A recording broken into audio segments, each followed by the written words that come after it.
একজন আমাকে মস্করা করে বলছে, আমাদের বাংলাদেশে এবং ইন্ডিয়ায় হিন্দু আর মুসলমানের কোনো পার্থক্য নেই। হিন্দু ঘুষ খায়, মুসলমানও ঘুষ খায়। হিন্দু সুদ খায়, মুসলমানও সুদ খায়। হিন্দু নামাজ পড়ে না, মুসলমান নামাজ পড়ে না। হিন্দু বিড়ি খায়, মুসলমানও বিড়ি খায়। তাহলে মুসলমান চিনবো কি করে? কোন চিনার কায়দা না পেয়ে শেষ পর্যন্ত এক জায়গায় যে মুসলমান চিনা গেছে। কোন জায়গায়? হ্যাঁ, কাপড় খোলার পরে, ঠিক না? তো এই জন্য ওই কাজটার নাম দেওয়া হয়েছে মুসলমানি, কিন্তু আসলে কি ওইটা মুসলমানি নাকি? ওটার সাথে ইসলামের কোনো সম্পর্ক আছে? ওটা সুন্নত জিনিস, ওটা না করলে ইসলামের কোনো ক্ষতি আছে নাকি? ইসলাম হলো ঈমান, ইসলাম হলো নামাজ, ইসলাম হলো সততা, ইসলাম হলো পিতামাতার খেদমত, কিন্তু এদের তো কিছুই নেই। এই জন্য ওই কাজটার নাম করা হয়েছে মুসলমানি। কথা বোঝেননি? আমাদের দেশে মুসলমানকে যার মুসলমানি করেছে। এক হিন্দু রিয়াদে আমার কাছে মুসলমান হতে আসছে। কেন? মজার ব্যাপার, ও প্যান্ট পরতো, প্যান্টের সেন্ট আনতে যে এমন ভাবে আটকাইছে, হাসপাতালে যে মুসলমানি নিয়ে লাগছে। তো ও বলছে, হুজুর মুসলমানই যখন নিছি আমি মুসলমানই হব। এখন আসলে মুসলমান হওয়া তো ওইটার না, ওটা তো একটা মুসলমানের ইবাদত, ঠিক আছে, কিন্তু আমাদের দেশে মুসলমান পরিচয় পাওয়া যায় না। সাহাবীদের যুগে মুসলমান কে ছিল খুব ভালো করে বোঝেন।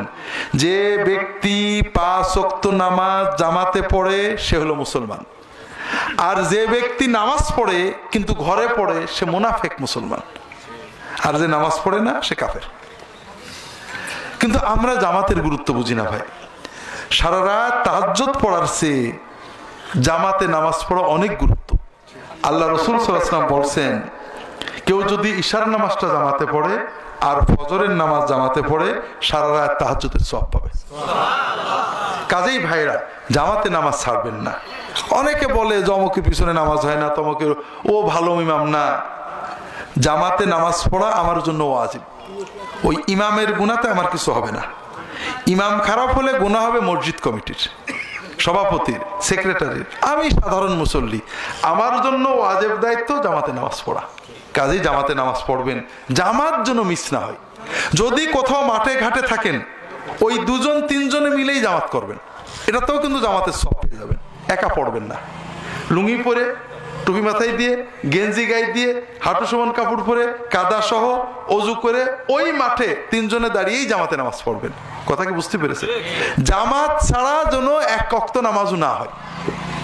আর বিশেষ করে ফজর এবং ইশার জামাত, মসজিদে যাওয়া হলো ইমানের লক্ষণ, আর বাড়ি পড়া হলো মুনাফিকের লক্ষণ।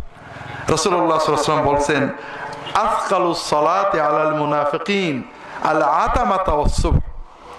মুনাফিকদের জন্য সবচেয়ে কঠিন হলো ফজরের জামাতে আসা আর ইশার জামাতে আসা। যদি তারা বুঝতো যে মসজিদে গেলে 2টো হাড় পাওয়া যাবে, সিদ্ধ হাড়, যেমন আমাদের বাংলাদেশে পরিভাষায় জিলেপি পাওয়া যাবে, তাহলে ওরা মসজিদে আসতো।